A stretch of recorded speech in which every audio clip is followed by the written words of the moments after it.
hear me all right. Before we get started, please tell me in the chat if you can hear my voice. I'm not going to be rapping today. I said I'm going to be doing that on Breakpoint, and I will commit to that. But yeah, it's great to be back on stage after two very busy months. And I'm here as always with my great co-host. You probably know him, Michael. How are you, sir? Hey, Santi, and hello, community. It's fantastic to be here as always. Anytime we host these, and I have to say, Santi, this is probably the most excited I've ever been to join you on a town hall. That's awesome, man. That's awesome to hear. We have a very action-packed town hall. We have a bunch of guests, super interesting guests that we have today. Um, Team members. We have guests also coming from Solana today. So that's also awesome. But I think we can get started. Um, so today, guys, we're also going to be testing the stream sharing functionality here in the Discord. According to Discord FAQs, the maximum is 300 people at the same time on a stream. So don't worry if you're not able to join the stream once we start streaming. We will also be posting all the clips, pictures, everything in the sneak peeks channel here in Discord as well. Again, I tweeted this yesterday, but this is probably going to be one of the longest stone holes we ever had. We have we don't want to be limited by time for this one just because we have a lot of content, and as I said, we have a lot of super cool guests. So yeah, it's probably going to be a long one, but we are also going to try to do some Q&A.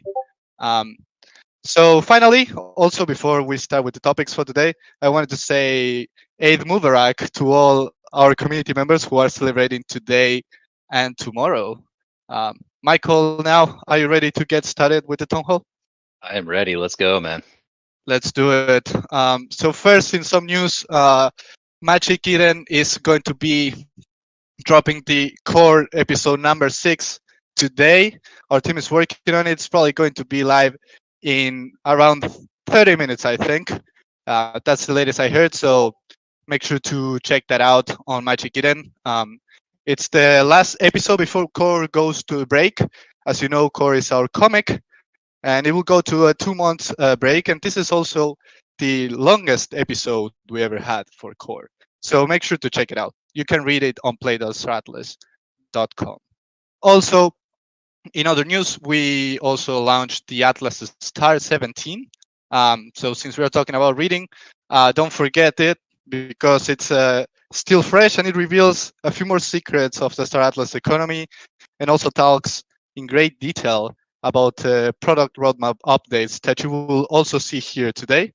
So make sure to also check that out. Dominic is going to be posting that in the chat right now. Um, Now let's move to some community updates real quick. I wanted to give a shout out to the Star Atlas community account. So if you like to follow everything that is happening in the Star Atlas ecosystem, all the projects that are being worked on by the community, make sure to go follow the account that is run by the intern. Um, so make sure you're following and supporting the guy. Um, Not to it's mention some world class memes coming out of that account. So some yes, exactly. Yeah, top tier memes, I would say, and very fast production of memes. So make sure to go to give that a follow. Of course, you will be updated on everything related to the Star Atlas ecosystem. And also another thing that we wanted to mention today is something that we have been seeing over the last few months, and even going back as far as the fall of 2022.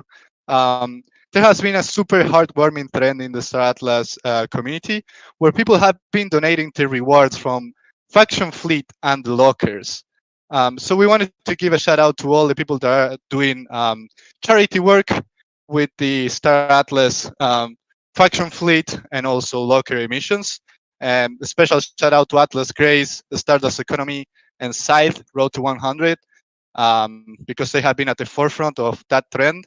And well, they deserve the last they deserve is the least they deserve is a shout out. And also, if you want to know how to get involved, make sure to reach out to them. And I'm also sure they are here in the Town Hall chat right now.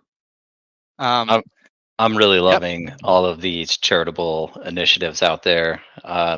Atlas Grace is the one that's just sticks out to me. I just because I just saw a post about it. All of these are fantastic, but we made a little impact. Santi suggested that people donate some faction claims to Atlas Grace.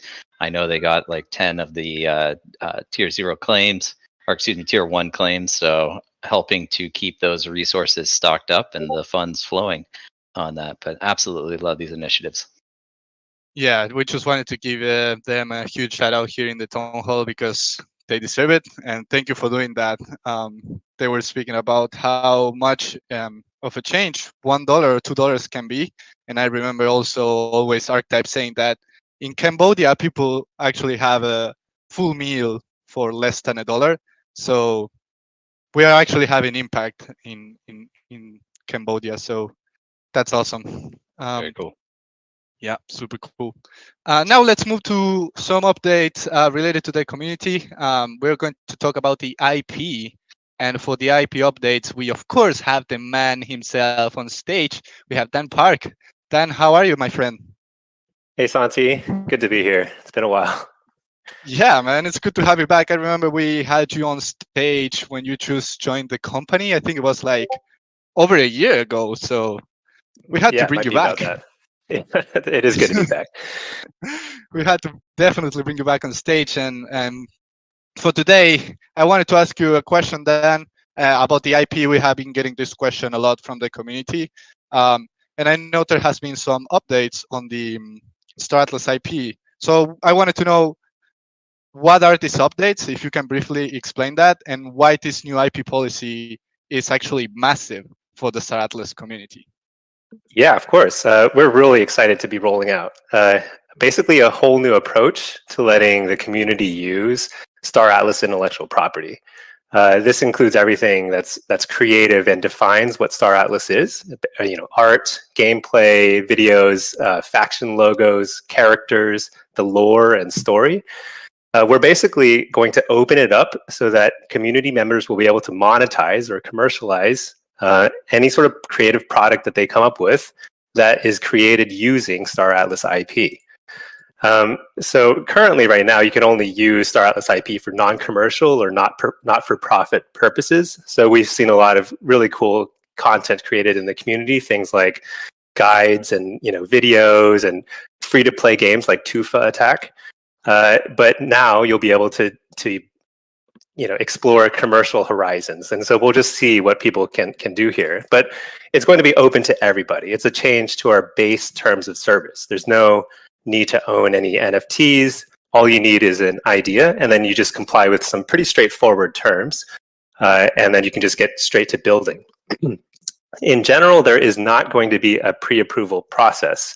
You will need to fill out a form to give us some contact info and some details on what you're building, but then you can just dive right in. So you can create things like software, media. Yes, I see a question in the chat already. Yes, you can create merch, t-shirts, mugs, ship miniatures, figurines. You can make board games. You could even launch some NFTs or create some cool art. Create a movie. So there will be some limitations on commercializing a video game experience. So for that, you will need to seek pre-approval and a custom license, but almost everything else is fair game. There will be some requirements built in, and those will be detailed in the terms of service. But just a general overview is first, there will be some quality control measures. So no scams, nothing misleading, no hate speech, things like that, right? Also, there will be a non-confusion requirement. So you'll have to come up with your own creative trade name that can be based on the Star Atlas metaverse, but cannot use the actual word Star Atlas in your product name. Although you can use that to describe what you're doing. So you can make something like Puna bed sheets, but you can't call it Star Atlas bed sheets. So we will make Star Atlas IP available in one repository, but it'll basically include essentially everything that's a final publicly available creative work. It won't necessarily include everything that's still in the pipeline and still being developed, but rather more of what is considered Star Atlas canon. There will be a royalty imposed on gross revenue that you generate. Gross revenue meaning amounts transacted from sales, fees, and other sources. But there will be no royalty owed at all on the first $1 million in revenue that you generate. So after you reach $1 million in revenue, then there'll be a pretty light royalty imposed to continue commercializing your product. In all cases, the royalty will be less than 10% of gross revenue, and actually considerably lower depending on the industry that you're operating in, because we know that some industries generally operate with lower margins. So in terms of the logo, I see a question in there already. So we are creating a special version of the Star Atlas logo that you will be able to stamp on your products. We'll be revealing that next week with the rollout of the new IP policy, because it is happening next week for sure. There's one other requirement is if you are creating something that is basically blockchain adjacent, and if it's feasible for your product, you'll need to implement some sort of Atlas or Polis payment option and incorporate the use of Star Atlas NFTs, again, if feasible. So that's pretty much the entirety of the policy. We really hope that it's going to empower the community to help us define what is Star Atlas. We've already received a ton of inbound interest. People are interested in making things like merch or board games and beyond, and we're fully supportive. So we want to, and we'll be also looking for ways to highlight some of the best community-built projects in the future as well. If you have any questions, I'm here now, but also you can always ping me on Discord, and we can fire up a chat and start discussing what you're working on. So the new policy will be ready to roll out next week, and I think that's about it, Santi. Thank you, Dan. Those are great updates, actually, and I know the community has been asking for them for a while. So thank you for coming to stage and sharing everything. I know a lot of community members are working on some really, really cool projects. So as Dan said, if you guys have like any ideas or any question about how this works, just reach out to us. We are here to listen to those questions and also help you brainstorm ideas as well. I love to just hop on calls with community members and brainstorm what can be done. So never hesitate to reach out. We really appreciate that presentation, Dan. Before you jump off, just in case there is one quick question, and Santi, this is a bit of an audible, but we might even want to let one question come in right here. But just to elaborate a bit on what Dan said, well, first and foremost, suffice to say, we lost Santi, but a ton of thought went into the preparation of all of these materials, and this really came on the tail end of the last town hall that we hosted, where we mentioned our intentions to be more open with access to Star Atlas IP and the idea of facilitating and cultivating innovation around the ecosystem. A big part of our focus outside of just making really enjoyable gameplay content is to establish what we believe to be a functional metaverse-based economy, one that operates in much the same way that a nation state would operate or a global economy would operate. And so this, we believe, is a big step in moving towards greater decentralization and accessibility and opportunities for people that are super interested in what we're doing at Star Atlas. So very happy about all of that. Dan, I think you mentioned the logo. We should also mention that there is intended to be a full brand guideline within this repository as well. So not only the logo usage, but things like font faces, where they can be used, style guidelines around color usage across applications. So it's intended to be pretty open. But anything else to say on the brand guidelines component of this? Yeah, so some of the brand guidelines will be available next week, and some of them will probably take a little longer to roll out, but it'll be a very comprehensive toolkit, essentially. Yeah, so there's all these kind of guides in terms of how to use different fonts in different circumstances, arrange colors in certain ways. So I think you'll all find it very helpful in terms of incorporating it and making it fit flexibly for your particular purpose. But yeah, and we're also very open to feedback here as well. So as we roll this out, this is pretty obviously new for us, but I think it's pretty new for the entire space as a whole, the way we're rolling this out. So if you have thoughts on how the brand guideline could be improved or how the repository could be improved, we're open to ideas. Awesome. Can you guys hear me all right? I'm checking because I lost the connection for a second.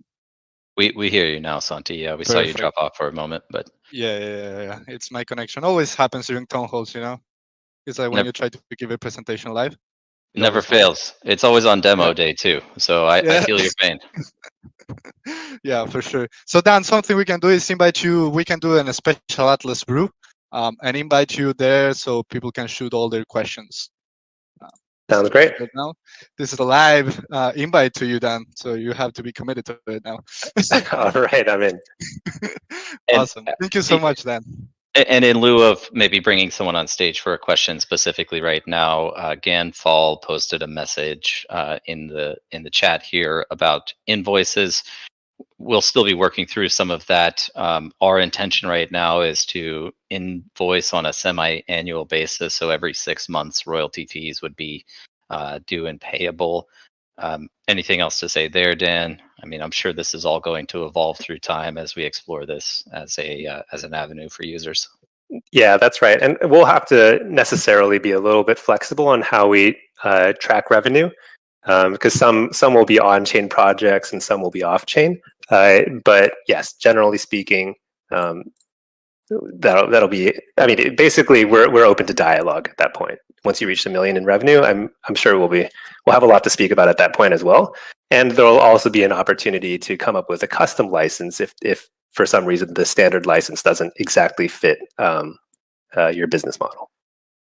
So just one final point from me, because I'm super excited about our next guest. But while this revenue stream, the royalty fees are predominantly an automata revenue stream to date, or going into the future rather, in the near term, it is also our intention to explore pathways where this rev share could be further split and diversified into revenue streams for both the DAO and automata in much the same way that the secondary marketplace fees work today.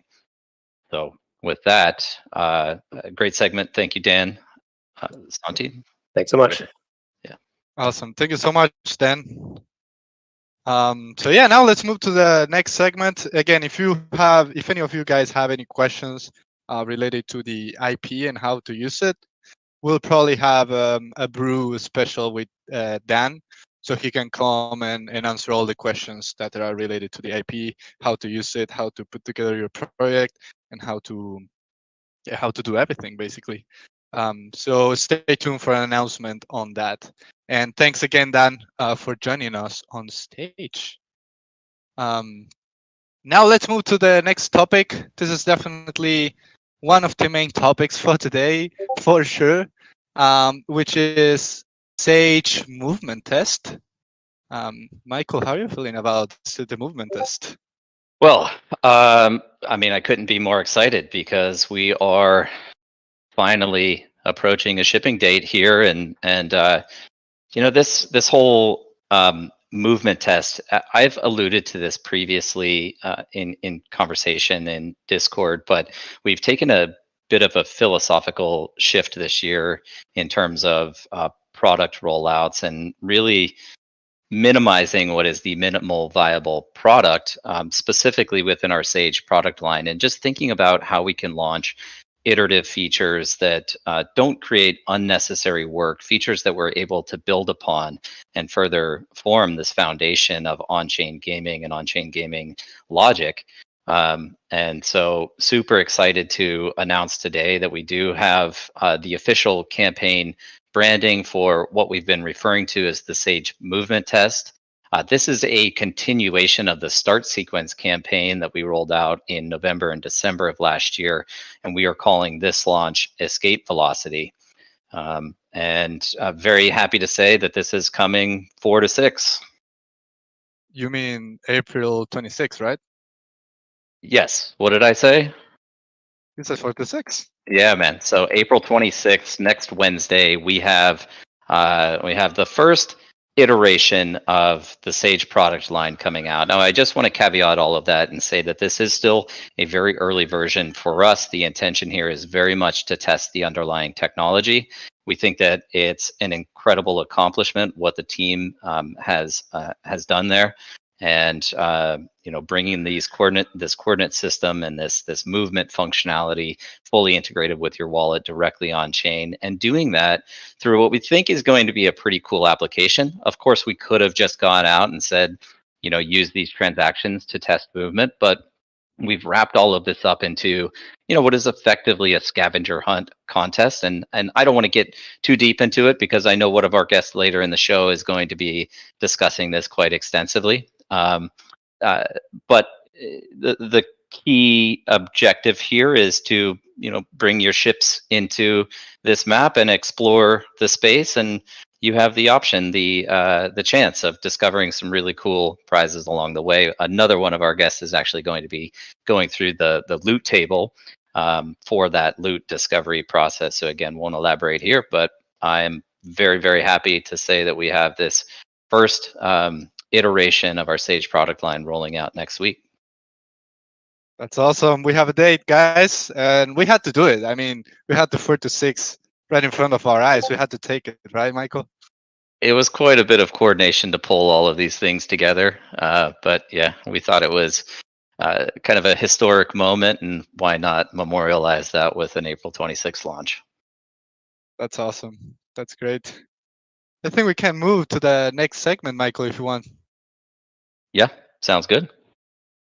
Yeah, so here on stage we have Matt Sorg, also from Solana. Matt, how are you? Great. How are you? Doing great. It's great to have you on stage with us today. Yeah, Yeah, great to be here. Matt, we've been catching up quite a bit lately. You're a return guest. We really appreciate you spending some time with us today. I'm sure our community, who's quite passionate about Solana and very supportive of Solana, appreciates your time as well. But for those people out there that maybe haven't heard from you in the past, do you mind just running through a quick background, your experience in the gaming industry, and what you do today with Solana? Yeah. Happy to. So, long history in games. Started off in mobile games, but then worked for Riot for about 5 years, which made League of Legends. So I worked much on like the back end, scaling around the world and doing a bunch of things. A lot of it's kind of relevant to what we were talking about here. Is I helped make a lot of their APIs that the community could build off of and do a bunch of really fun things. I also worked at Unity for a little while, the game engine. And then have 2 startups under my belt myself. One of them has nothing to do with gaming; it's a direct-to-consumer hearing aid product. But just been kind of around in a bunch of just tech things, trying to do like really great things. And been at Solana for about a year and a half now, and doing a lot of the tech side. So I interact with startups a lot, obviously, because of all the great things they're doing. Yeah.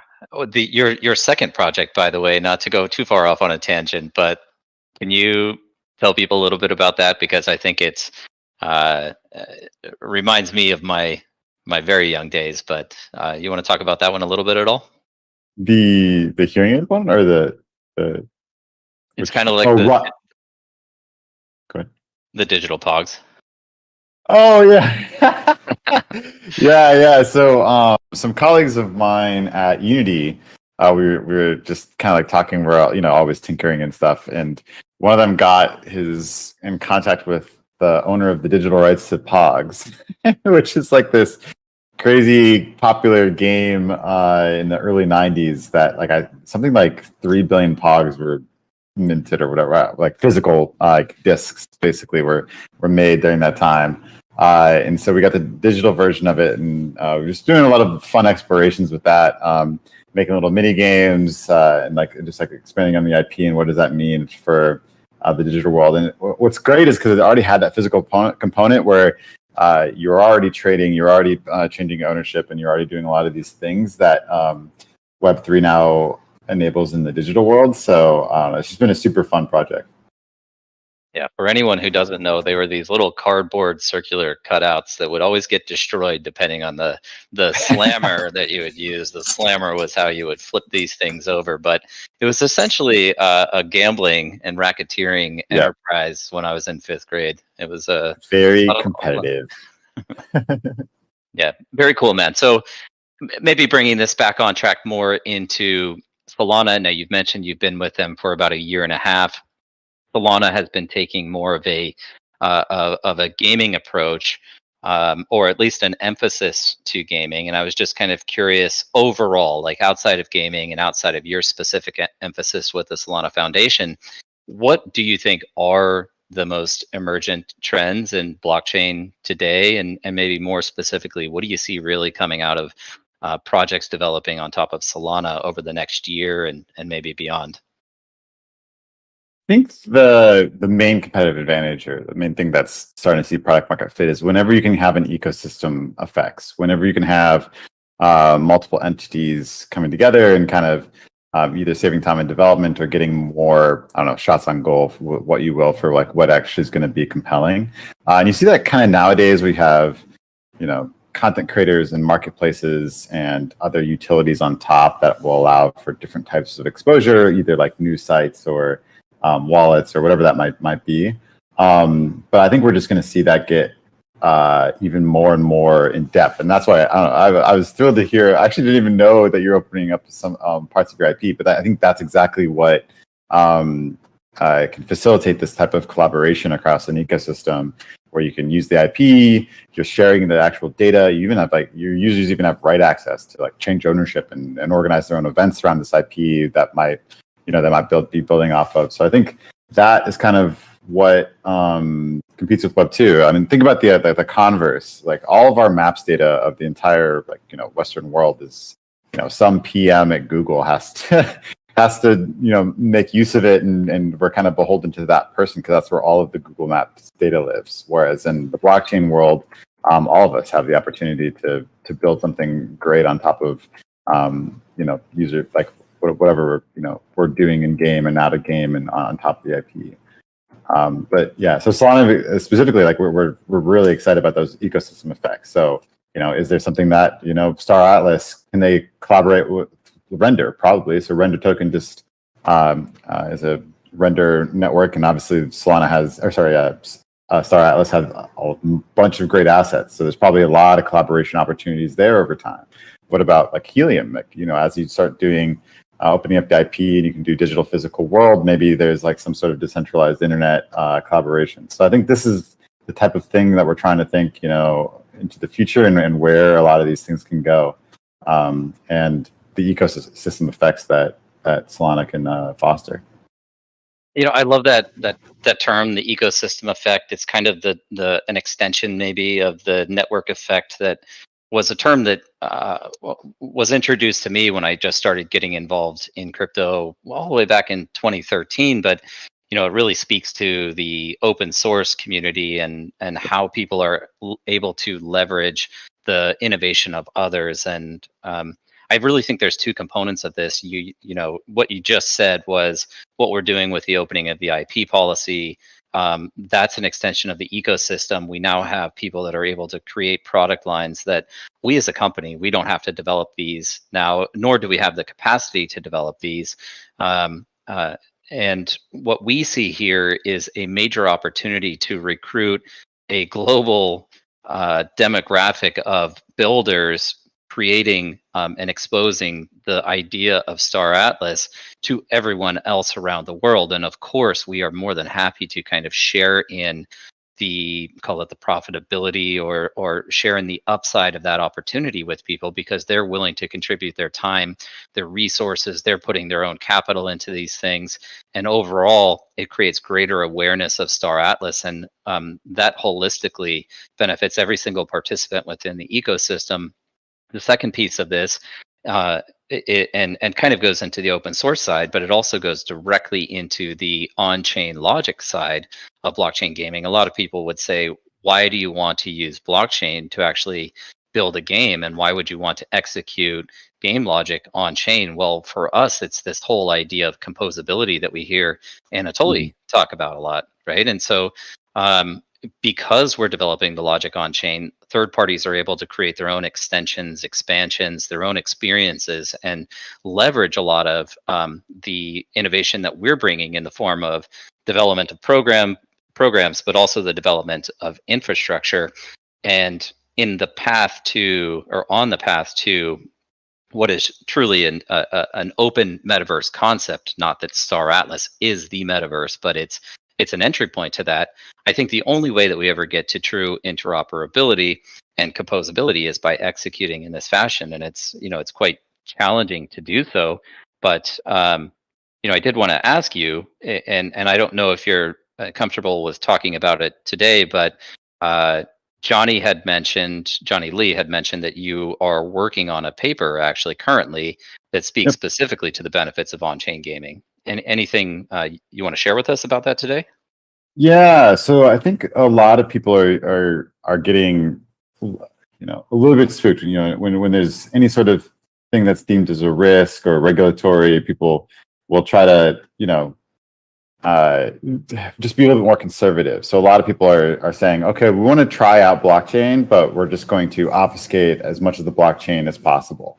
And I can agree that we don't want the blockchain to be like in people's face. But the thing is, there's so much benefits to the underlying technology that I agree with the parts that we should make it user-friendly, and especially things like consumer protection.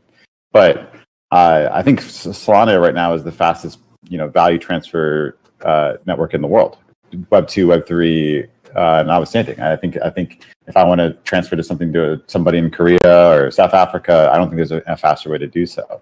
And so exposing that to the users and all the interesting things that can happen when you have that information transfer that goes through consensus, and that everybody in the world can see and agree on that this is the state of what's going on, and I think it's just a really magical concept, and that's part of the reason why we're so excited about Star Atlas, is that really exemplifies that. Like as these technologies get rolled out, you'll have more and more people being able to see the exact state of the gameplay and see what comes out of that, because we've not really seen that very much in Web 2. There's a lot of these other, being on the back end of a lot of these, high performance systems. There's all these quirks that you have to work out, and across these region play and all these other things. But if you have the community building with you, you can solve a lot of those a lot easier. And so that I'm really excited about how I've already put a couple of references to Star Atlas's roadmap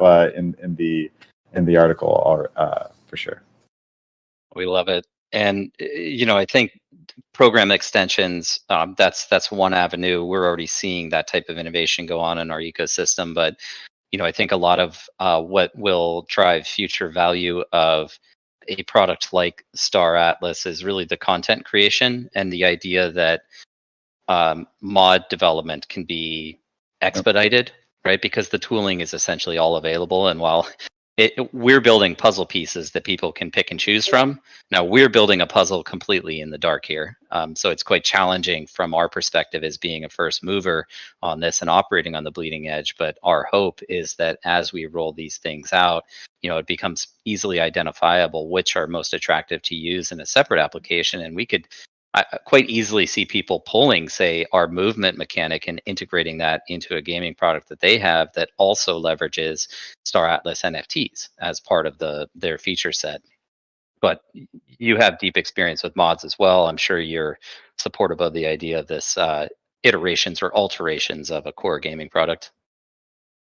Oh, definitely. I mean, League of Legends was born out of a mod of Warcraft into Dota 2. So I think this part of but even that was kind of challenging because League didn't give that much back to the original creators. So having these kinds of mods where the people creating the mods and the original creators are both incentive aligned creates these very hopefully much more collaborative ecosystems where they're not it's always a little bit weird in the classical gaming world how mods interact with the original creators. And so I'm just really excited that a game, Star Atlas is really doubling down on that and figuring out like live with all of us kind of how to make that a really positive experience for everybody. Awesome. Okay, so just a couple of quick final questions here for you, Matt. One of them, I don't know, again, how much you can speak to immediately. I understand that Solana is putting more effort into marketing, specifically for Solana, going into the future, but also a few of the different industry sectors and product lines that are going into that. Any thought on the rationale that you can share with us on starting to enhance the marketing efforts directly through the foundation? Yeah, so we've always basically just been an engineering shop with good vibes, so no actual marketing was taking place, which got us pretty far actually, because if you just have really good technology, people will self-select. Obviously Star Atlas saw from the very beginning, even before some of the founders, how great of a games platform Solana could be.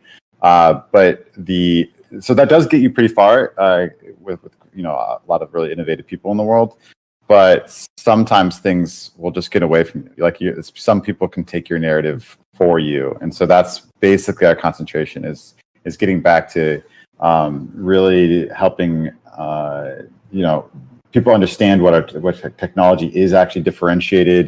There's a lot of noise in blockchain, so really exposing the actual differentiation and the awesome things that are only possible on Solana kind of ideas. And kind of owning that, but then also there's from that there's products that are just new to the world that are being built on top. Star Atlas being a great example of that, and so kind of using those as motivating examples for these marketing initiatives is kind of what we're thinking about going forward. And it's kind of you'll see a little trickles in here and there, and then obviously over time it'll just get much more mature, and we're really excited about it because it's a new thing for us, and we have a lot of really great things to show off. I'm sure that excites some people out there in the audience. I know we're very excited about it. I'm extremely pleased with the fortification of our relationship and the communication channels that we've been able to establish with you all, especially since the Solana gaming division has come online. I think we first connected actually on this about a year ago. I want to say it was down in the Bahamas, and it's been a phenomenal relationship for us. I still believe to this day that choosing Solana very early in our history back in 2020 was one of the best strategic decisions we've made.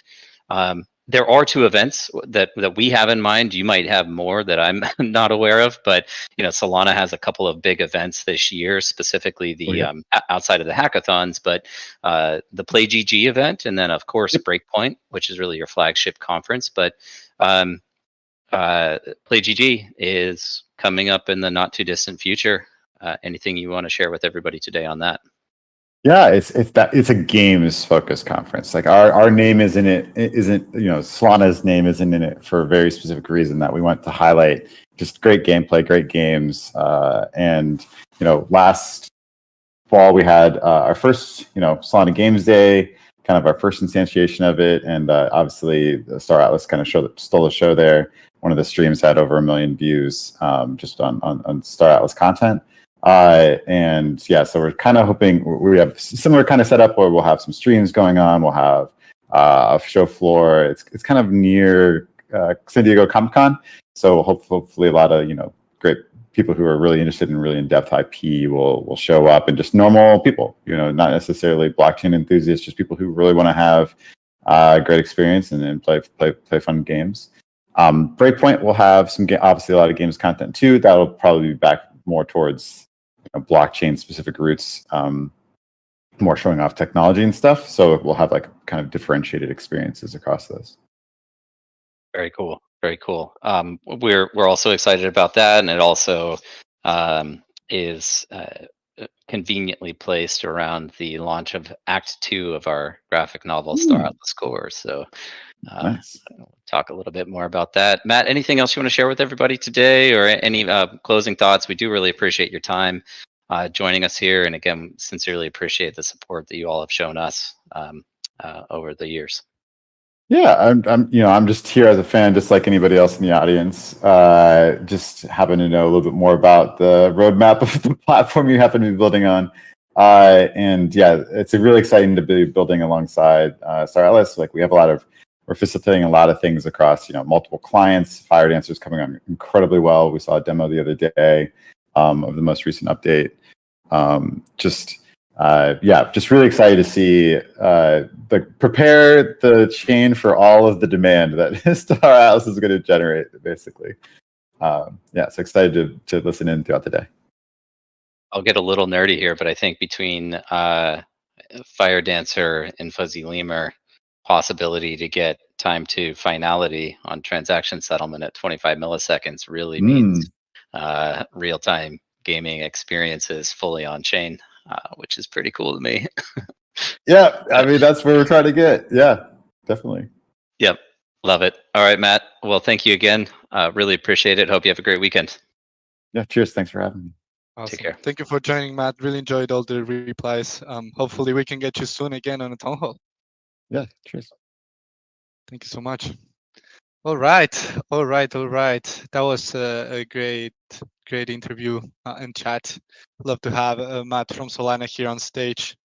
Now I think we can continue moving, Michael. Do you need I have to say, do you need a sip of water or something, or can we move? I've been drinking my blood orange juice as we go here. More hydration. That's awesome. So now let's get a little bit more into details about escape velocity. And for that, I will get Mo on stage. Mo, if you can request or just hop on stage. There we go. Hey, Mo, sir. Yes, we can hear you perfectly. How are you doing today, man? Welcome back to the I am stage. doing amazing. Thank you so much for having me. Oh, thank you so much for joining, man. I know you are super busy now that we have the launch announced for next week. So thank you for taking some time to chat here with us and with the community, man. Yeah, my pleasure.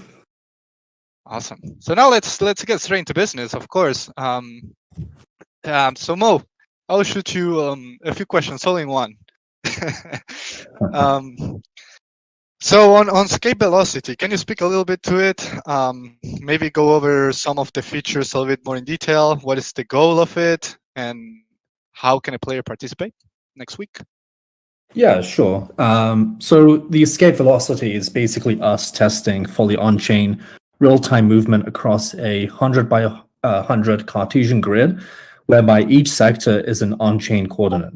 And so every time a player moves from one sector to another, that's an on-chain transaction, which is obviously shown on the front end as ships moving in real time. And just to give a super high-level flow of what's happening, every time a player initiates a transaction on the front end, Solana is changing state, and then Starcom, which is our MMO server, which handles density, networking, and communication, ingests that data, and the front end renders that data and animates in real time. So internally, we're testing, fully on-chain movement at scale and the general end-to-end communication pipeline. But we've also added in a bespoke scanning and loot distribution mechanic to gamify it and actually make external testing a lot more fun.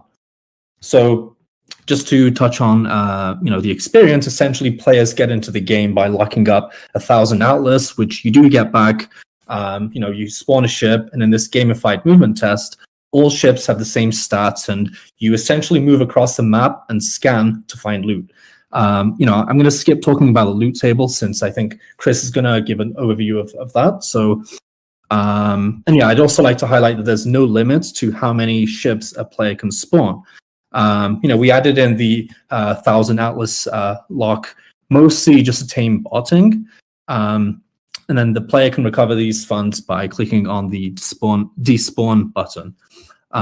We've obviously added in audio and observe mode so you can see the ship up close while it's in space, just to make this test a bit more polished. And then, within those grids, we've added in different colors to show how dense that given sector is. I'd just like to highlight that this isn't actually the release of Sage, but more so a test. And another thing to highlight is, most Web3 games are turn-based, and well, many of them. And this is real-time, fully on-chain movement at scale, and this really puts Star Atlas at the cutting edge of Web3 gaming. Huge. Huge, Thank you, yeah. Mo, for all the details, man.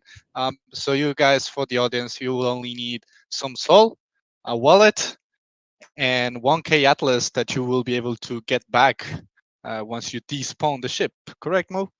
Yep. Awesome. And just a follow-up to that is, I know we mentioned this in Foundation Room, but is it going to be on mainnet or devnet?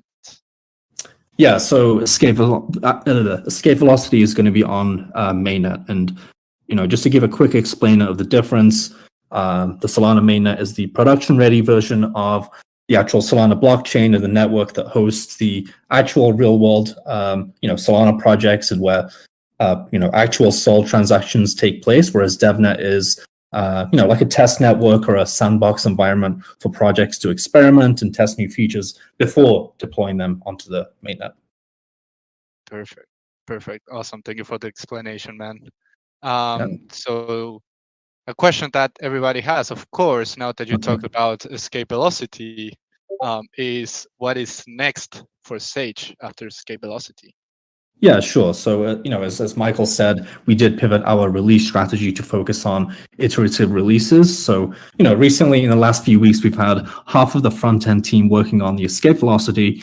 But, the other half have been working on the release after that, which is centered around resource extraction and crafting. We're calling it resource extraction and instead of mining, since, raw resources are being extracted from a celestial body, like asteroid belts, and in the future, players will be able to set up mining operations to automatically extract those resources on the surface of a planet. And crafting, revolves around locking crew and ingredients like resources and products for a specific period of time, so then players can claim an end product and burn the ingredients in the process. And this is actually one of the core loops that will incrementally lead to us crafting major assets like ships and structures in the future. This is a while away, but it is a foundation kind of core loop for that. And yeah, if you have any questions around specific game mechanics, ask Giuliano in the Foundation Room. But from a blockchain engineering point of view, we've had all of the Sage programs audited and everything on the econ side with the the economic levers are looking great. So great things to come. Yeah. Awesome. Well, great answers, man. Thank you so much for coming to the stage as always. Everybody's super excited about escape velocity and can't wait to test it out. And Likewise. Next week, man. Thank you for joining, man. Yes, guys. Thank you, Mo. So now we also have Chris here on stage. Chris is from the Star Atlas Econ team. So let's move to the economic side of things for escape velocity. Chris, my friend, how are you doing? It's a pleasure to have you back on stage. Doing well. Do I have sound? Yeah, it looks like it. Yes, perfect. Yeah, doing awesome. I think I'm just as excited as our fans are to be here today. It's not just from the econ side of things, but from the entire holistic view. It's really incredible what we're about to do at Star Atlas with escape velocity. Awesome, man. So let's dive in. Awesome. So I have a few questions here for you, Chris. Let's start with one question that I'm sure everyone has here. Since you are from the Star Atlas Econ team, I'm wondering why does this scavenger hunt testing matter for the econ? You guys seem pretty excited about it, but from what we can tell, there is no economic integration to it. Yeah, that's a really good question, and I think it gets at the core of what this whole entire project is, right? This version of Sage is a test, very much so a test. So in that regard, scavenger hunt's monumental for the econ team. We're thinking of it as a test of a test. We get to test the test. So sure, there's no core Sage econ loops yet.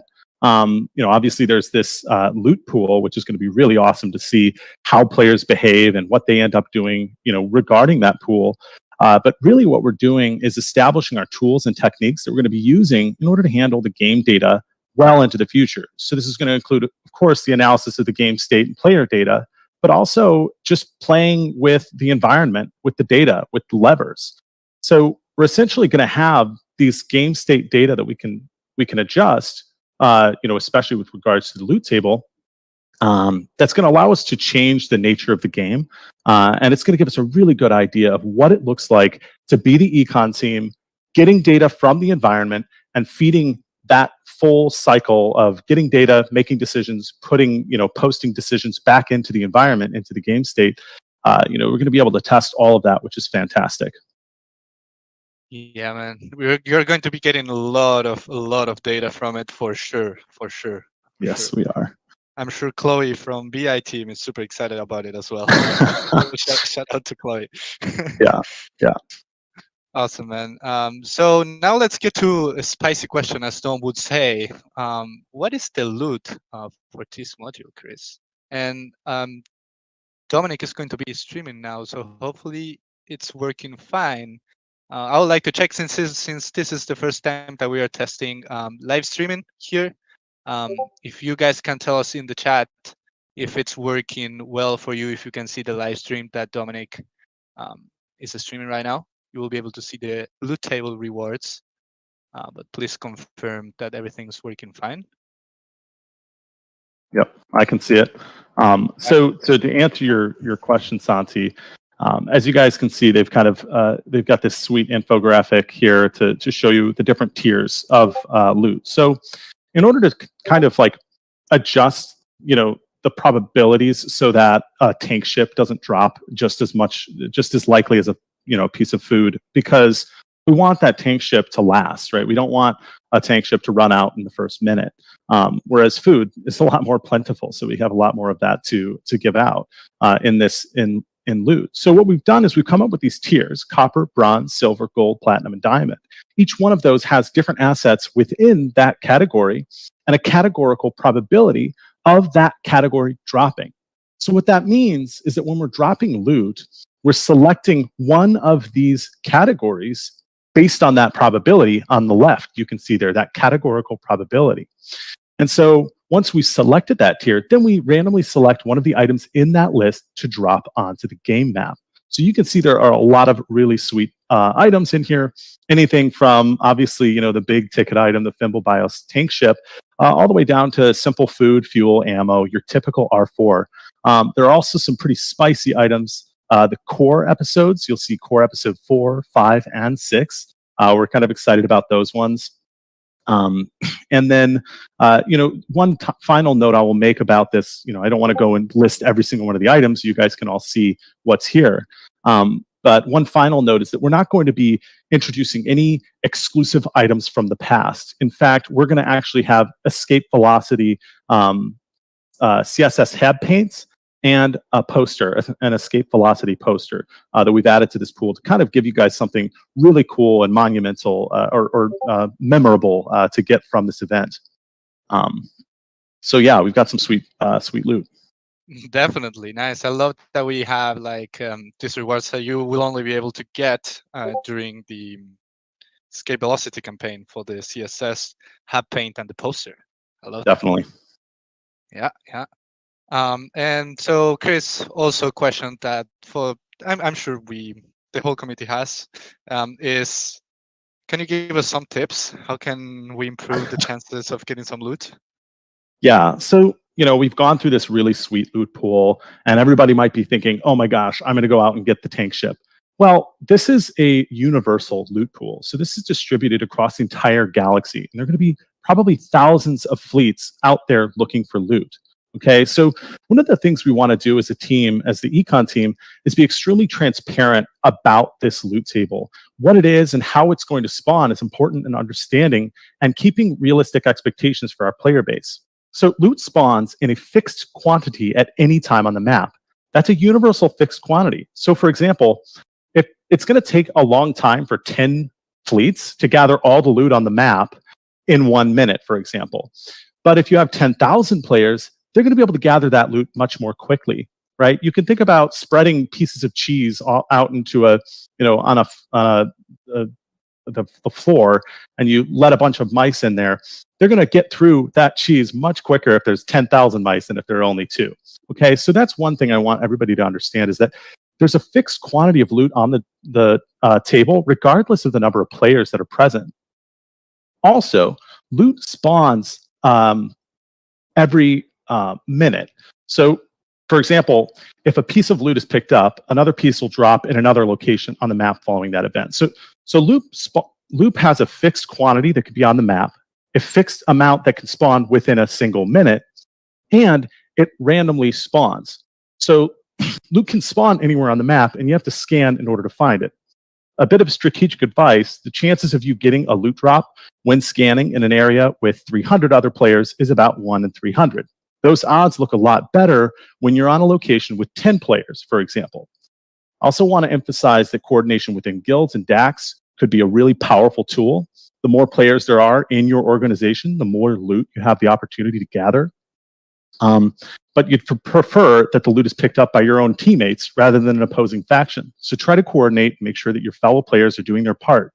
And I can't emphasize this enough: make sure you're reaching out to Star Atlas vets that may have either gone idle or left the ecosystem, and especially reach out to those people who haven't heard of Star Atlas that are in perhaps the Solana ecosystem or the greater Web3 gaming ecosystem. Great, man. I'm sure everyone was taking notes right now. I see Dominic also in the audience taking some notes to know how to get to loot. Michael, do you have any thoughts here, questions for Chris? Well, I just want to say that I personally prefer to eat my cheese off the floor because I'm a cultured individual. Dude, I tried to come up with that on the spot. I was like, what's a good example? And cheese and mice was the thing that came to mind. It's good. I think since we have you on, Chris, there's a couple of points that I don't think we covered yet. So one, the 100 by 100 grid space, right? So 10,000 grid spaces across this map. We use that pretty heavily. Well, you guys use that pretty heavily in the modeling. Not sure if there's any elaboration there that you'd like to provide, but our numbers with respect to loot distribution did focus on that quite heavily. Yeah, exactly. So there's kind of an interesting characteristic to this model where because there are a fixed quantity of spawns and there's a fixed quantity of like spaces, you can almost think about the probability that a piece of loot is on a single space. And if you think about one person flying around the galaxy, they're going to encounter loot pretty much at the same rate until no matter how many players there are, until a certain quantity of players start to become in the ecosystem. And once that happens, there's kind of a crowding out effect, and there's this strategic component that comes to play. Now, this is all based on simulations and modeling, so we'll see what happens in the real environment, but that's a really good point. So there's some fixed quantity of loot on the map at any time, and those are going to spawn in different locations, and there are 10,000 spaces. So you can kind of start to strategize and think about, what does that loot distribution look like within the map at any given time? Yeah. That's right. And we weren't going to talk about it, and I don't think we'll go into it, but there was also some really cool modeling work that looked into a metric that we use, which is the VWAP, the volume weighted average price distribution of assets over time, and that kind of feeds directly into what loot went onto the table. But the reason I bring it up right now is not necessarily to talk about those numbers, but just to kind of elaborate on your previous point that actually the maximum way for loot to be distributed is to have more players on the game board. Is that right? Yeah, that's exactly right. So there's a big difference between, if you want to think about, take Steven Sebol's our most recent quarterly report. If we think about like GDP per capita or loot per person, that number is a lot different than the total aggregate loot that's being dropped for the number of players. So as the number of players grows, obviously a larger portion of the available loot on the table is going to be grabbed per minute on a per minute basis. But at the same time, you could think of the shape of like your loot that you've grabbed as an individual. growing with the number of players and then dropping with the number of players because there's this crowding out effect. So, that gets at a really important point. You see these probabilities on the loot table. Those don't mean that there's an 87% probability that you as an individual player will get a copper loot.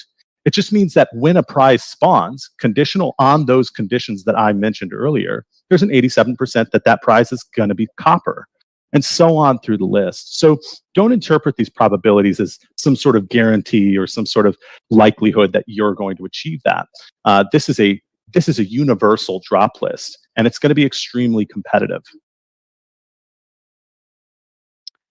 That sounds good. As an old rock climbing buddy of mine used to say, "You did good, kid. You did real good." Well, I don't know what a good rock climber I am, but I'll take that as a compliment. But that really is to say, I'm very proud of the work that the whole team has been doing here. You guys out there in the audience, we try to provide updates as regular as possible, but I don't think we can fully relay just how passionate, enthusiastic, and dedicated the people at Automata are at building this product out. Really proud of what's been accomplished on the econ team. I did want to give a special mention to Gareth Butler. He was he's an analyst on our team, and he actually put a bunch of work into the royalty rates on the IP policy that Dan spoke to earlier.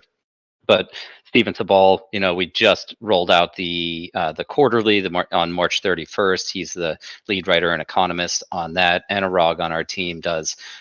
He's an analyst as well. He puts in a lot of research into competitive analysis and also alternative project analysis that allows us to refine the mechanics and dynamics of some of our gaming products, including those that went into escape velocity here. And then, of course, Eric Vermillion, you all have heard from him before. He's on stage quite frequently, but just leading this department and being a real collaborative team player and helping to fortify the relationships across teams and make sure that all of these different gears that we have operating in this machine that is Star Atlas and that Automata are all working well together. But Chris, really appreciate you joining us today.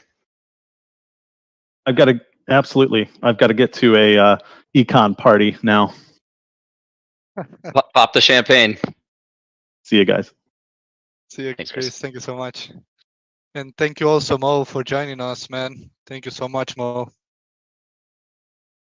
Now let's move to the next segment. We covered everything related to scavenger hunt. So now let's move to our 2.1 updates. Well, we can't miss the social campaign. Oh, yes, true. You want to mention that, Michael? I do. Yep. A lot of thought went into. I'm going to position this kind of as two ways, but a lot of thought went into this branding behind this feature release in the Sage product line. This idea of escape velocity, and as I said, this is really a continuation of start sequence, but really following that theme throughout the rest of the year.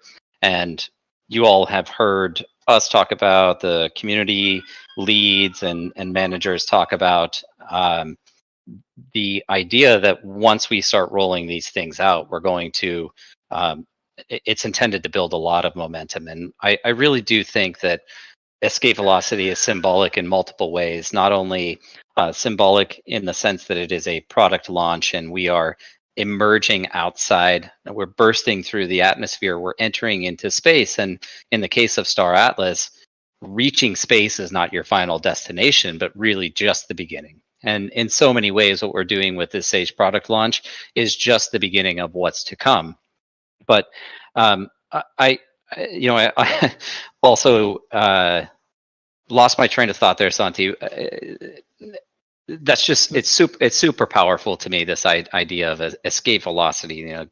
Getting past the start sequence, getting out there, and I think what it means for us though is, we've obviously been dealing with a lot over the last 6 months at Automata. You in the community, you've had to endure a lot as well, and we think that this is a momentum shift for us and for the industry, and so not only on the product side, but who we are and where we are as an organization and as a collective, I think is again very powerful. I love that. That escape velocity is actually just the beginning, right? That's right. Yeah, So and you're going to mention something about the social campaign.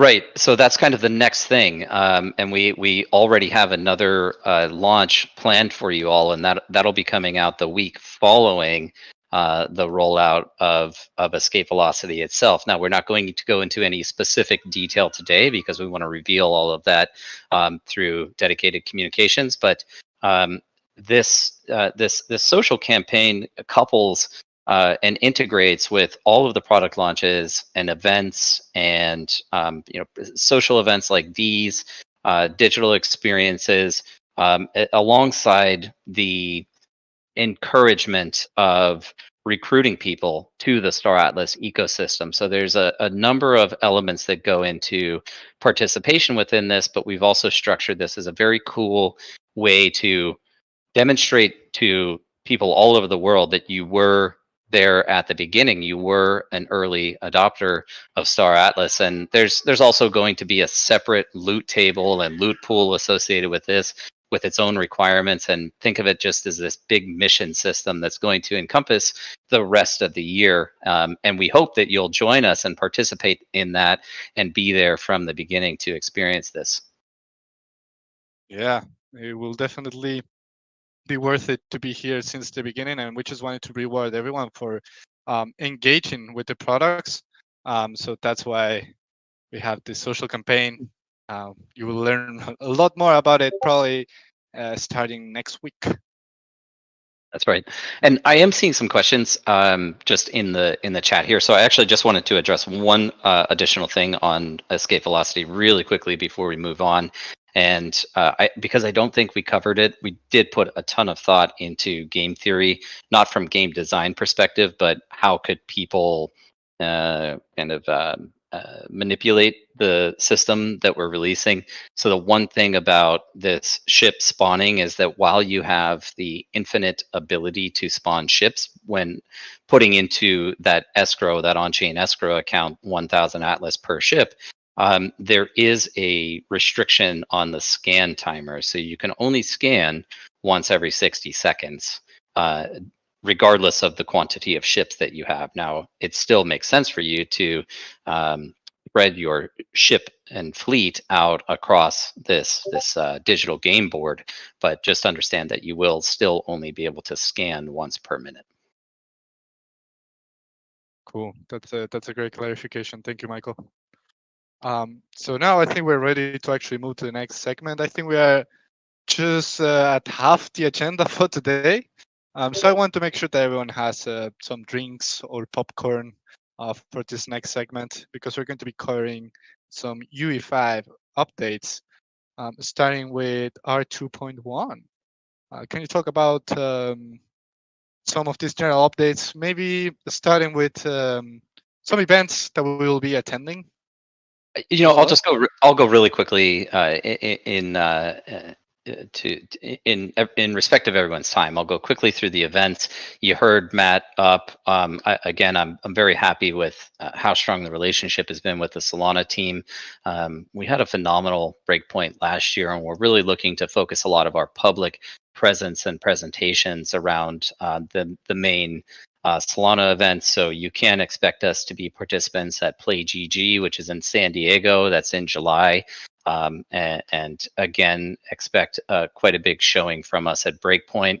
There are some details I would absolutely love to share, but not going to reveal those just yet. What we want to do with these town halls is really keep everything pretty dedicated to the items that are on the forefront and those releases that are most relevant and up and coming for everyone. So we'll share some more details about all those, Santi, as we approach those. But those are kind of the two big events. We hope to see some of you there, and we had a really great time at Breakpoint last year with the community meetup and just getting to meet face to face with people in the real world. Sure.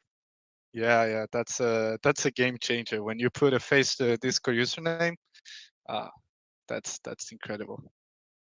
Yeah. So yeah, looking forward to those. But now, Michael, I think we can get into R2.1 and what's the current scope for it.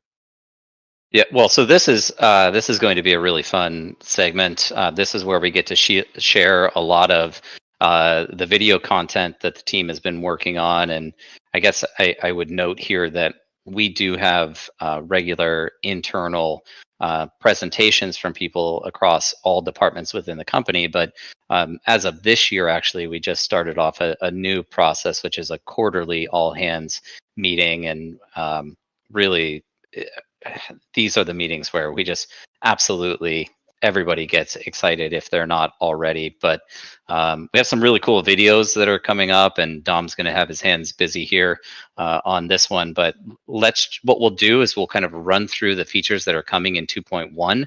This would be the next iterative feature release on the showroom experience as you all know it today. And one of the big things that we're bringing out for 2.1 is a full marketplace integration into the Unreal Engine client. So we'll roll that video for you now. There we go.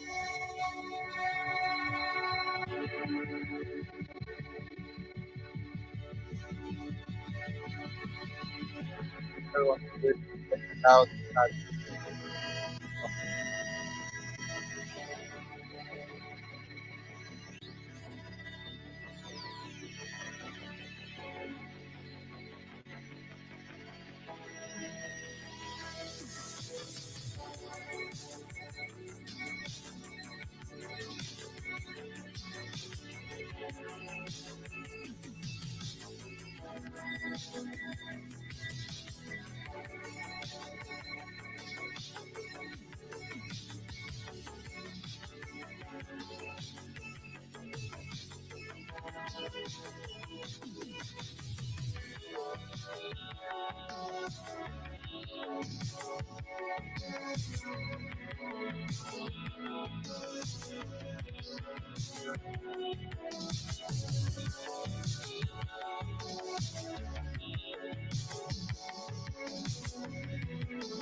Awesome.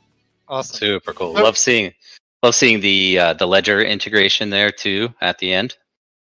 Yes, sir. Yeah. There are a couple of things to point out there. Like, that's inside the game. That's Inside. UE5. That is inside the Unreal client on Epic Game Store. That's right. Yeah, that's inside the Unreal client. Also, as you can see, it's fully working with Ledger. As you can see, the video that Ricardo provided for us, one of our engineers. Huge shout out to Ricardo. He has been crushing it. Absolutely, and I don't want to take this down the path of revenue, but that's been a frequent topic of conversation across the community. But we do see this as one avenue for us to help lift up the sales through time when people are able to engage in the gameplay experience, not have to go to an external app like our beautiful marketplace as it exists today, but be able to make those purchases directly in game as they're experiencing it and as they're interacting with those objects. I will probably speak out of turn here as I sometimes do, Santi, but part of what we're focused on getting into future iterations of the Unreal client, as well as providing people with opportunity in single player mode to experience some of the ships. And again, there's some detail there that I'll leave out intentionally, but the idea is that this is a showroom. And if you want to test fly one of these models before you buy, we're going to make that available to you. And then, of course, the option to purchase those items would exist directly in the client as well. Awesome. Yeah, that's a great update. And well, we can already see how clean the UE5 marketplace is looking like. It's looking great. Looking great. Yeah. So, you want to move to the next one, Michael? Moving along. So I think there's been also some discussion back and forth about the upcoming ground racing mode. Now, this is a pretty big feature. We've shared some videos of this in the past. What we're looking at for 2.1 is a single player version of this very similar to the way the time trials work in the showroom today. Yeah, we've got some video playing here, but this will also be accompanied with a leaderboard.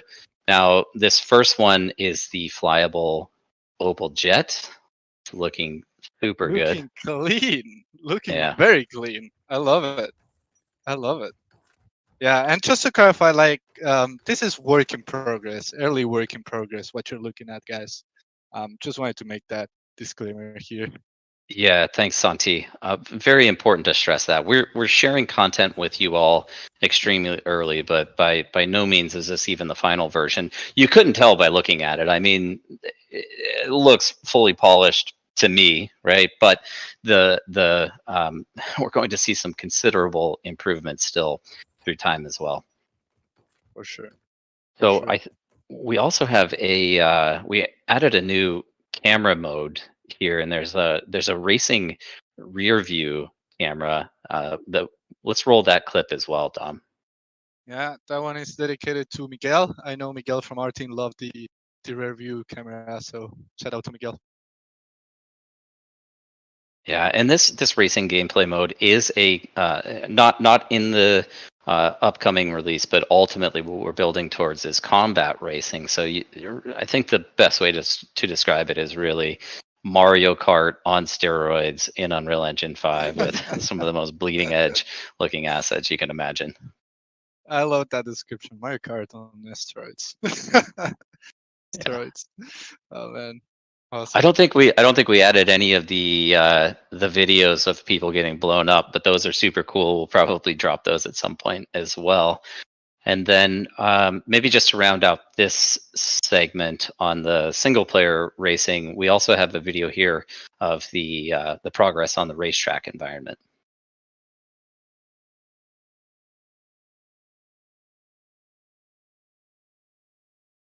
By the way, I hope everyone's enjoying this new format in the town hall. We're thinking about how this evolves through time as well. We got access to the ability to stream video content directly during the presentation. I think this is real nice, Santi. Yeah. I was actually asking that question in the chat to see if everyone is enjoying this new type of tone hole. But look at that, Michael. Look at how clean that is. It's unbelievable, man. The hype on the team when we have these quarterly production meetings and quarterly all hand calls, it's just wild. We really wanted to share this content with you all. We'd love to have everybody just sit in on those meetings, but it's not really feasible for us to do that. Obviously, we do discuss some confidential information there as well. But here you go. It's a 8-person racetrack. Again, might be speaking out of turn, but where we're really going with this combat racing module as well is to introduce the character and ship progression as well. So earning experience, being able to upgrade modules and components, seeing the character progression through armor and equipment enhancements, so being visually identifiable based on the progress that you've made and character level, all just looking incredibly good. Yeah.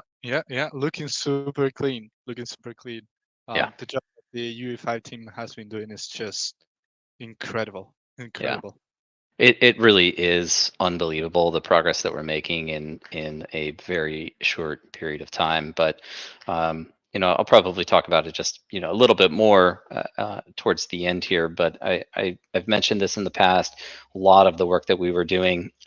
I should note that Unreal Engine 5 was not even available to be developed for a public release until June of 2021, and obviously we spent a lot of that year building our team and recruiting great talent that's able to produce assets like this. But to think about what we've been able to accomplish, sorry, what I was getting at is doing this foundational work and building out these content production pipelines and establishing the foundation that allows us to speed up and expedite development going into the future without overpromising anything. What we expect internally is the ability to produce on a faster pace with faster iterations and more content coming out in the future.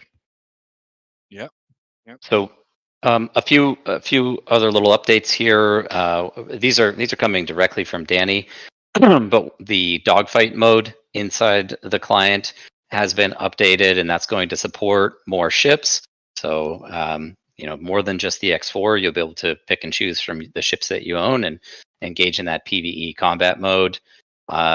We are also looking at a this photographer career mode inside inside the Unreal client. So we get all of these great images and screenshots captured by people that are exploring the environment today, and we thought it's pretty light lift for us to add a new career mode into the game where people can take these screenshots, and we actually want to tie this into the entire play to earn concept. And so we're still kind of working through the underlying mechanics there, but the idea is that there would be a competition of sorts with voting, so upvoting and maybe downvoting, but to the extent that you, as a photographer, capturing screenshots of the atmosphere and the environment, would be able to potentially earn Atlas for participating in that gameplay loop. We already see a ton of amazing images produced from the community, and so we want to further cultivate that and support that as a career path in game. Yeah, yeah, we love to see the pictures. It's not your ordinary JPEG NFT, right? That's right. Yeah. And so, like extending beyond that, there is an expanded showroom experimental map as well. And this is kind of pre-season for testing. Now, this might be gray box in some places, so it's not going to be all polished textures. It's just going to be an option within the menu that you can select from and go navigate and explore. But we want to just get that content out to you as soon as possible and let you start playing around with that. And then this next one is super, super cool. The train arrival station has been completely re-architected with an interactive train that will actually bring you into the showroom at some point in the future. And so we're going to roll that video here. But again, quality here is just beyond. Yeah, looking good, looking good. It's a very nice update, but we don't want to spoil everything. Like you guys will have to discover all the rest updates here on the train station by yourselves. Yeah. So again, I'll roll kind of quickly here through some of the final items, but there are a number of quality of life enhancements that have been introduced, make it just a little more enjoyable to interact with the environment. There's been some performance improvements in engine as well, and these optimizations are really designed to make the game more accessible, lower the PC requirements, and open up to a wider audience that can experience this with a performant, well, just kind of a performant experience for them. The main menu, by the way, is also getting updated, and the individual, you, would be able to select your ship from that menu. That ship that you select will be your background, kind of animated background, but it'll also be then your default ship when you load into the game. There's been a bunch of bug fixes that have been discovered and reported. Thanks everyone for reporting bugs when you do. Those are important for us, and those all do go into a pipeline, and we work through those. There's a bunch more surprises. I've already said a lot. Let me just stop there, Santi, and hopefully everyone was happy with some of those videos we shared. No, that's awesome. And we on that one, that last one, Michael, on the surprises, guys, we didn't mention all the things that are coming in our 2.1. There are things that we're saving that they are going to blow your minds. We don't want to share everything, right? But there are a couple things that we didn't mention that you're probably not expecting at all. So that's all I'm going to say. That's all I'm going to say. But yeah, now on stage we have Brad. Brad, it's a pleasure to have you here on stage again. How are you, my friend? I'm doing great. I'm stoked to be here. Yeah, man. Thank you for joining again. Just for the audience, Brad is our gameplay engineer at Star Atlas. And we are going to be diving a little bit more into R 2.1 and what goes into actually building R2.1.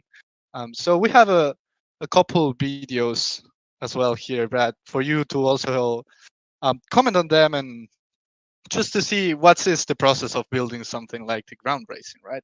Yeah, absolutely. Try not to get myself in trouble. Hashtag accidental alpha. You won't. Don't worry. So can you talk about what we're seeing there, Brad? Yeah, so this is an example of one of the many improvements we've done to our flight model. So one of our engineers, Frank, he's like a one-man army on our flight model, getting the ground racing feeling good, hovering over the ground, so it's smooth and responsive and it feels nice. And so this in this example, this is the before video where the gravity was kind of wonky. I think part of it is just because we are going so fast. These bikes are going like unboosted. They're like 150 miles an hour currently, and they're on springs. We're using a 4-point suspension system. They're like invisible springs on each corner of the bike.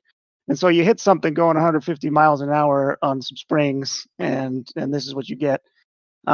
So Frank gave us the ability to set the gravity per ship, and that's we do these kinds of things in game design where it's a balance between what may be like physically correct and what looks good and what's fun. And so having different gravity for different ships might sound like weird, but it helps us. Like if a ship's bigger, you want it to feel a little more weightier, a little heavier. Um, Going back to that Mario Kart example, right? If you're Bowser, you want to be able to like knock Peach off the track, Sure. that kind of stuff. That also gives some life to the ships, like they act different. They are also hmm piloted hmm differently. So yeah, I think Yeah, we're a new video now. So that is yeah. And fixed. so this is after we got that gravity thing smoothed out, so get those nice smooth turns. A lot of work's gone into the camera. Um, and it's even changed in this. It's changing like daily because it's really like a matter of taste. There's not like the right or wrong. Trying to get we want it to be kind of dynamic, but not so much that it's like disorienting. So it's a real fine balancing act. Nice. Experienced pilots only here, right? On these turns. Yeah, and we did get collision damage working now. Oh, So if you crash, sorry, you better okay. watch out. Okay, better watch out. Yeah, I love collision damage. That's nice. That's nice. It only makes you better. Don't crash. That's right. So just to clarify, on the first AR 2.1 release for the ground racing, it's going to be single player against the clock, right? Correct. Correct. Okay, cool. And moving to another topic, it's still on UE5. You talked about gas with us the other day, and we hmm thought it would be cool if we can share that with the community. What does that mean? Um, just a brief explanation on it. Yeah. So GAS is short for Gameplay Ability System, and it was developed by Epic Games for a game called Paragon that they were working on. It was like this third-person action MOBA that they ended up canceling the project, and then they didn't want to waste all his work they'd done, so they released like everything to the Unreal development community. So all the characters and the assets and environments, people can use them. But they also released this gameplay ability system, and it's this flexible, scalable kind of framework for implementing different stats and abilities, and it's all it's replicated, so it means it's multiplayer ready essentially. Um, and it really is enabling us. It's taken a long time to get it implemented, and from the user's perspective, it doesn't look like a lot has changed. But under the hood, we've undergone a massive revamp of like every system we had. A lot of it was kind of just like prototype, and it worked for what it was, but it wasn't easily scalable and to build on top of. It wasn't like a good foundation. So now we've got gameplay abilities system implemented, and I feel like we're really starting to hit our stride.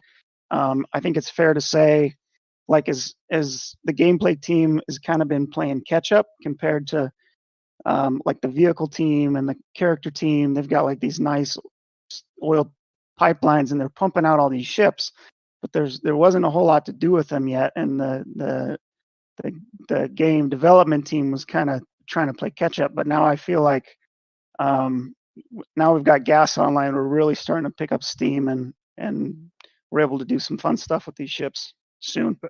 That's great, man. So on that front, like how can we use like any specific examples on how could it be used in Star Atlas, the gameplay ability system?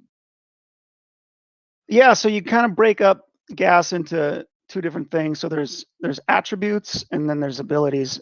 And so attributes are all like your stats in your game, all your numbers. So to use an example of a traditional RPG, we'd be talking about HP, mana, your strength, dexterity, all those kinds of things, right?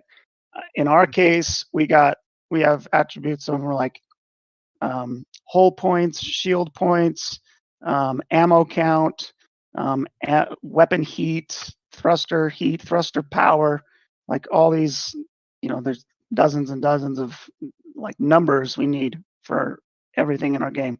And so those are all attributes. And like I said, they're all multiplayer ready.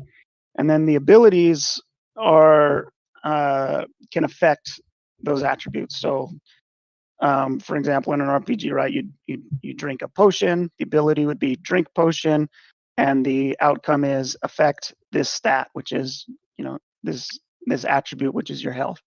So in our case, we've actually converted every single like input in the game is now an ability, which means it's all replicated and ready to go. I see everything from pulling the trigger on your guns to deploying your landing gear, firing a missile, and it all works with this tag system, which makes it really easy to globally like enable or disable abilities. So, for instance, in the future, we might want a no fire zone around a spaceport or whatever. So there'd be like this bubble, and when you enter this bubble, we say any ability that has this tag, we'll say the combat tag. Any ability with the combat tag is now disabled. So now we can't shoot our guns, we can't fire missiles, we can't chaff, target lock, whatever we want. But yeah, using tags and abilities and attributes, it's really a powerful, flexible system, and a really good foundation moving forward. Yeah, no, that's great. It actually opens up for a lot of different, very specific game modes that we could do, right? Yeah, absolutely. I actually just this week, it was actually just like 2 days ago, someone said, it'd be a fun game mode is if we did this, and then like next day I had like a little prototype thrown together.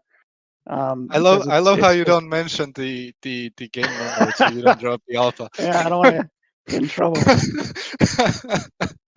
I love that. I love that. Awesome. So we also have a video that we received from you where we wanted explanation on what is going on. Just to be clear, the video that we're going to share is just something that Brad was testing. It's to make it to the game. But look at that. What is going on there, Brad? Yeah, it's a new variant of the Opal. It's called the Opal Apocalypse.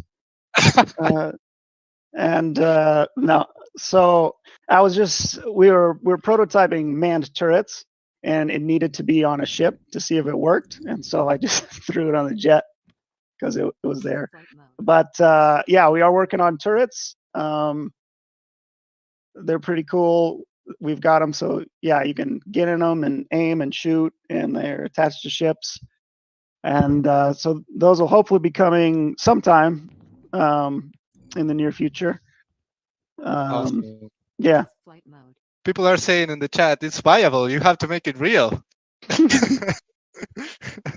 Imagine that. That will destroy a Pierce X4 for sure. Can I just comment on again how good the Opal Jet is looking too? I mean, dude. It's Yeah. looking super clean. Super clean. Super clean. But yeah, Brad, anything else you would like to add, share, comment? Just big thanks to the community. I sit in on the Atlas Brews every week, and I usually don't say much, but I'm there just listening, and it's really it really helps, get me excited about what I'm working on when I hear how excited you guys are about the project. Awesome. Uh, Yeah, And huge shout I out. know Like, all the you- team feels that way. yeah, thank you so much, man. We see you there in the audience. We don't put you on the spot so you don't drop any alpha, but we see you, man. I appreciate you joining there. Lots of great feedback in the Bruce. Yeah, you're welcome. Thank you. Yeah, Thanks, and Brad. thank you for joining the stage, Brad. Thank you so Yeah. much, man. Yeah. Yeah, love the updates. Oh man, Yeah. I think it should become a meme and maybe make that Opal Jet the Opal Apocalypse and make it real, right? Those are decisions that I leave entirely to Danny. We're putting some pressure on Daddy to make that a real thing. The Opal Calypse. Just say it. I love it. I love it. But we have also some other videos. This is not it, guys. Again, I hope you still have some popcorn because we have more videos to share. Um, Yeah, these were too good to leave out. I just want to note here that this is not part of the 2.1 release, so don't expect this in the 2.1 client. But these were demoed for us on the quarterly as well. So let's we have one of a modular platform construction and engineering. Just look. Look at Super that. good. You're experiencing these in a few different test environments too. The backdrop, it looks kind of like it's on the moon or some distant celestial body. Those are not ours, but this modular platform construction was ours. Same thing with the environment here, not necessarily ours, but what we're really showcasing here is how quickly these assets can be compiled. Now that the team has developed out this system that allows us to bring these things together. So it's very much like Legos, like building blocks, and it's not custom fabricating each one of these buildings or structures from scratch, but using the underlying components to put these together and customize them.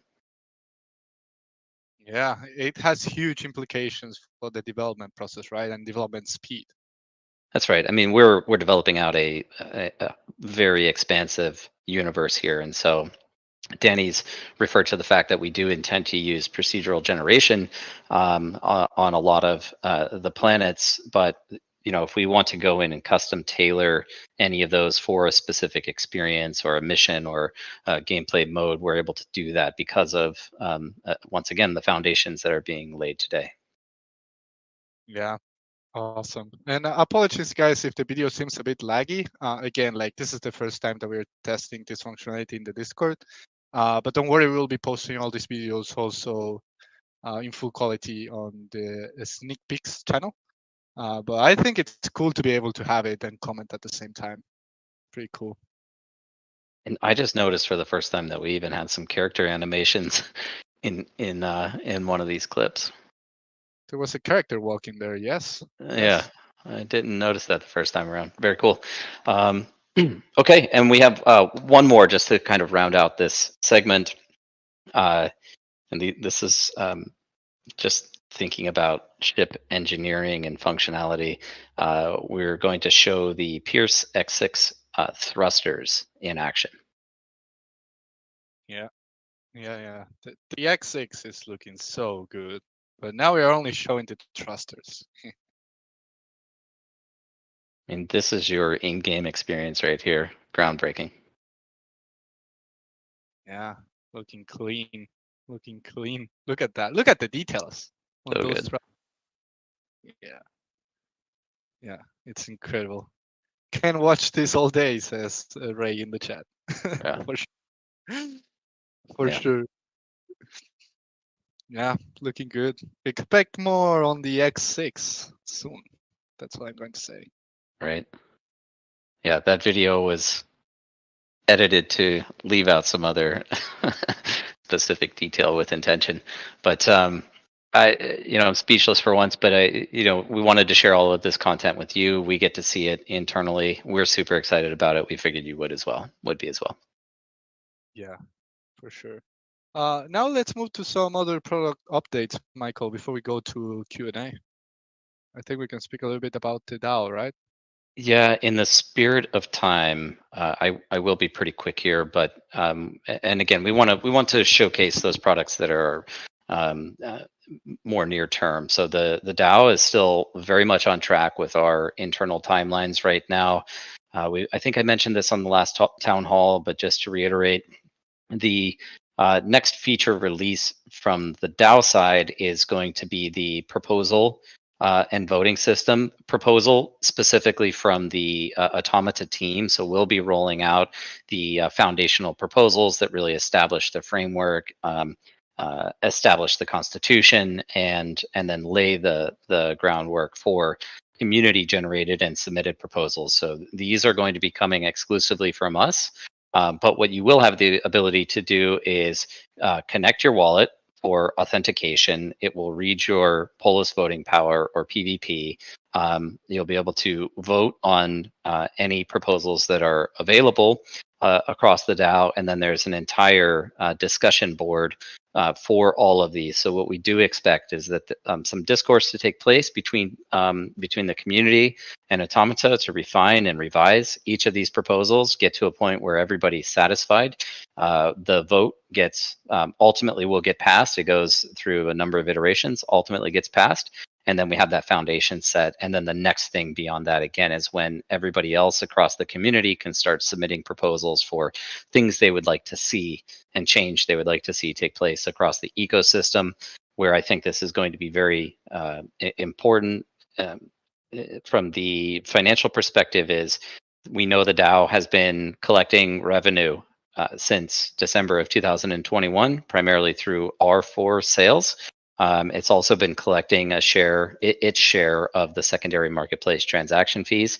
I think one of the best things we can collectively do as an ecosystem is leverage that treasury as a fund of sorts to provide grants and rewards to people who are developing within the ecosystem. So tying everything kind of together here, the IP, the open access, the on-chain gaming logic, and any other open source programs that we roll out. Plus, we have a capital source that can then fund future innovation across the ecosystem.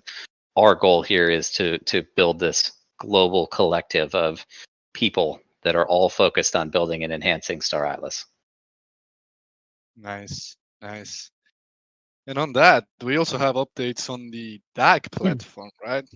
Yeah, these two products are similar in function, I would say, at least the kind of the underlying mechanics. DACs are in a way a form of a sub DAO. The DACs in our nomenclature, this is essentially the guild or clan system. They're decentralized autonomous corporations. And we know we have some incredible guilds that have been supporting us for a long time here. And we'd like to release the technology that lets you formalize the registration of that guild. So this is this platform that's currently in development that's gotten through all the design phase. Happy to say it's gotten through the design phase and it's now been handed off to engineering. Will allow you to register your DAC, name selection. You can assign tags to your DAC as well, so people can search for you. The DAC leaderboards are coming alongside all of this, but really it's a recruiting tool and recruiting mechanism for all of you out there that lets you organize, set roles, set permissions all through on-chain systems, and manage your DAC directly through the portal site, which is the play.staratlas.com website. Awesome. So, and massive shout out to Xcode and his team for this one. For sure. I mean, there's so much more that's been going on across the company, and that portal team has recently rolled out. Let's not forget faction claims just came out. What was it, a week ago now? I'm already, I lose track of time every day, kind of blurs together. But we just had faction claims roll out shortly ago. So big win. That was kind of a ninja launch for everyone getting that one out, but really excited about that and the how we can build upon that in the future as well, and really proud of the whole team here. Cool. Great. So that was a lot of content that we just shared, Michael. How are you feeling about it? Yeah, I feel great. I've said this before, but the morale on the team is very high. We're full steam ahead here, and we still have our sights set on the North Star, which is just building out this vision. So feeling really good. But I think this was a phenomenal town hall. Santi, thank you for co-hosting with me up here. Dom, thanks for guiding us along with all of the video sharing and content sharing. But yeah, why don't we? This has run quite long. Why don't we take a question or two from the audience, and Yeah. we'll wrap this thing up. If you have any questions, raise your hands, guys. We'll let one or two people in. I invited Christian Dragnall, real OG here. Christian, how are you doing, friend? Interstellar everyone. Alliance. Hi, Christian. Hello, guys. Do you hear me properly? Yes, perfect. Yeah, nice. First of all, I just want to congratulate everyone. You guys did amazing job. This is the best town hall so far, in my humble opinion. Thank So you. good job. Thank you. You all did a really amazing job, and I also want to congratulate the entire community of the Staratos. They really are doing very well. Just a quick question. Lately, I'm seeing a lot of AI technologies are developing, especially when it comes to gaming. Is there a chance that we see in the future NPCs run by an AI technology?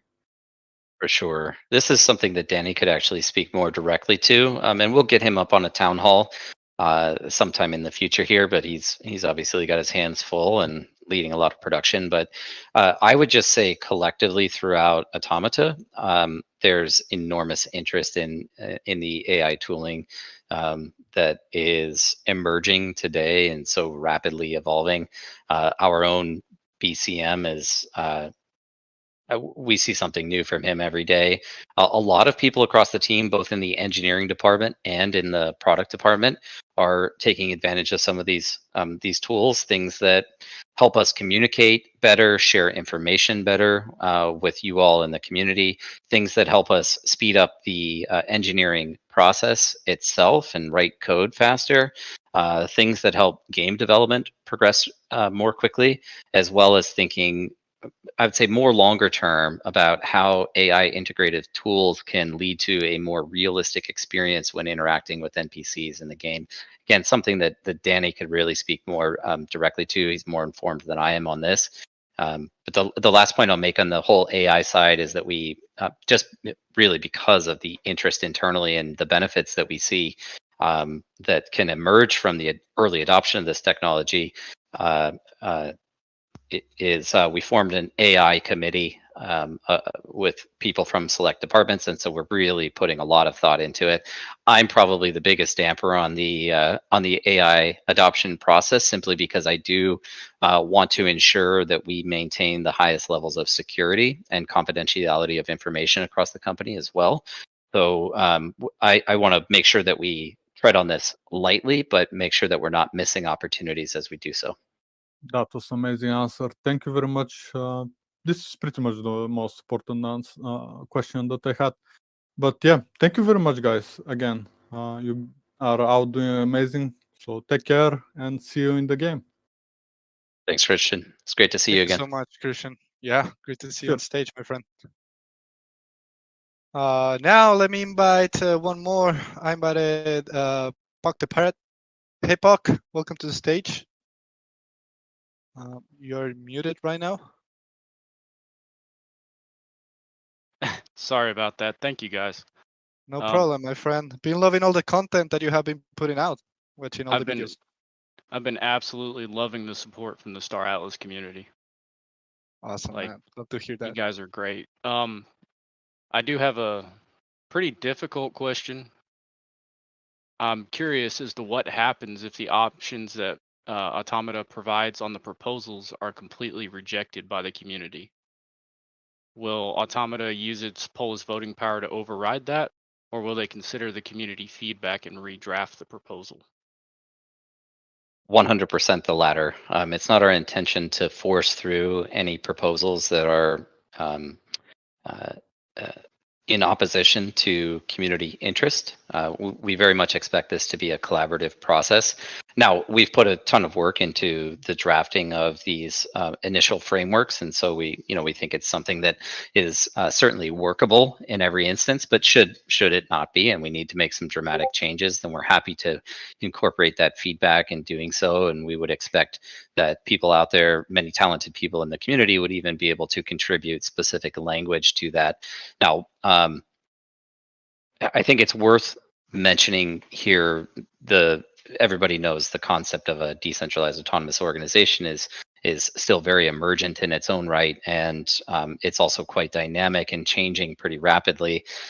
One of the things that Dan updates us on regularly is just what the regulatory environment looks like around the concept of a DAO. A DAO is an unregistered, non-jurisdictional ethereal entity, if you will. It doesn't really exist anywhere except within our minds. Now, we do have the foundation, which is the legal entity that supports the actions of the DAO, and it can effectuate contracts and financial operations and things of that nature.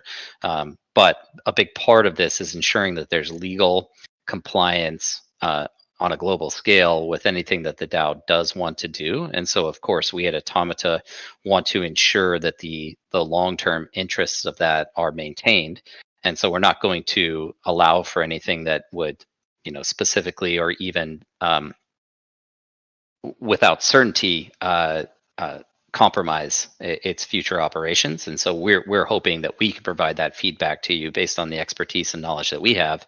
And then, of course, incorporate feedback where there's misalignment with the community. I really like that answer. I know one of the main reasons people are in crypto is because people with power have abused that power. So I appreciate that answer. And I also have a question about where we stand on the runway, if we're able to get an update on that. Unfortunately, it's still kind of the same answer that I provided to everyone last time. There's, this is a specific area of confidentiality that I can't share too much about, but all I can say is we are full speed ahead. Everyone is heads down developing, and we believe that we have a path to success going into the future. So it's not that it's something that we don't think about, but we're quite optimistic on our side. All right. Thank you, guys. I really appreciate it. Okay. Thank you for the questions. Thank you so much, Puck. Keep up with the good content. Love to see it. Cool, man. I'm not sure how you are with time, Michael. We're close to 2 hours. Let me know. Should we close here or one more question? I see Lucius put his hand up. Why don't we just bring him up and we'll close out with that one. Okay. Invited Lucius to stage. Hello, guys. How are you today? Hey, man, we're Good. feeling really good. How are you? Doing good, doing good. Actually, very honored to be here. It's very exciting to see everything that you have shown us. We are very, very happy with how things have evolved, and we have been sharing this with our community, and we see a lot of positivity with this. And congratulations on this. It's a huge leap, and we're very honored to be part of it. And I have really one quick question when it comes to the integration that you mentioned when it comes to guilds and DAX. Will that be including, now that we have a lot more clarity when it comes to what the racing tracks and everything that we will be able to do within those? Will that include integration when it comes to events that we can organize not only among guilds but also when it comes to guilds for our members and things like that, so we can elaborate, bring people over, and keep bridging that gap in between Web 2 and Web 3 gaming? I think that's actually very important. So, and again, thank you guys. You have been doing an awesome job. Let me do this. I know John Xcode typically joins these. John, if you're out there, do you want to raise your hand? Maybe you take this question. I invited John to speak. We're putting him on the spot real quick. Yeah. Sorry, Chad. I'm sorry. Hopefully he can join. I don't know. I'll give it 1 or 2 minutes. Yeah, we'll just give it a few more seconds. If he doesn't jump on, I mean, I can respond at a high level, and the intention with the DAC system is to facilitate visibility and demonstration of that, that connectivity, the connective tissue between members and between players. So as you're participating in events in the digital realm, of course, a key part of that is being able to showcase which DAC you are a part of. I'm sure there's a lot of different ways that we can facilitate that outside of just having, say, a tag that's hovering above your character or something of that nature. Or when you inspect somebody, you can see what they're part of. But color differentiation, perhaps, or one of the things that we are enabling at the DAC platform is letting people upload.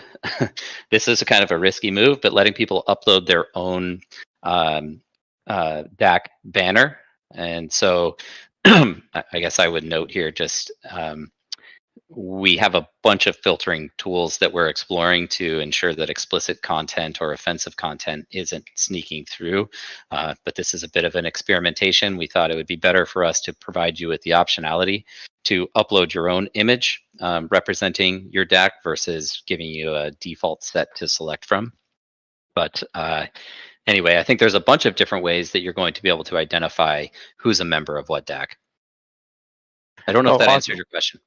Awesome. Thank you very much. Again, it's the first thing that came up into my mind, us being a gaming community, but I really appreciate all the work that you have been doing. And just letting you know, we're gunning for Dom once the game's ready. So I hope you have a security team for him, because there have been some back and forth in between him and our pilots. So just Dom, we're ready. We're waiting in our server. Let's do it. Oh, guys. I just don't want to embarrass you guys yet, Let's go, I'm man. waiting. Let's go. Cal is listening. Everybody's listening. Let's do it. You guys need to practice. You get the two best pilots against me and Dom. We're going to see And, how it and, goes. and thank you guys. It really means a lot to us. We have been really looking forward to this. I know everyone here is excited about the game.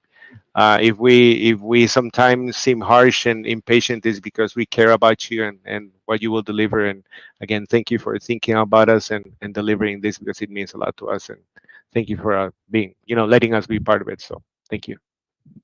And we appreciate everyone being a part of it. Like, that's really the paradigm that we're establishing here. So thanks for jumping up. Thanks for the questions. Santi, I just want to make one final point on AI here, because Bobby, I think it's Bobby is in the chat, brings it up. But yeah, I think that's the most innovative AI feature we're bringing online, is the ability to identify whether it's a hot dog or not a hot dog when you're looking at items in game. Very, very cool, progressive tech. Yeah, using AI at its fullest, right? That's right. That's a Silicon Valley reference for anyone out there that didn't get it. But anyway, I think it was a fantastic town hall, Santi. I do have another meeting to jump on right now, so let's wrap this one up. But stellar show today. Really appreciate everyone coming out, joining us, supporting us. To everyone on the team that participated and presented, really appreciate it, guys, and just collectively across the company. Couldn't be more proud of what's being done here. So really appreciate you all. Yeah, thank you everyone for joining. Just before we close, Core Episode 6 is live on Magic Eden. In case you guys are interested, I just posted the link in the chat. But now I think it's a great moment to close.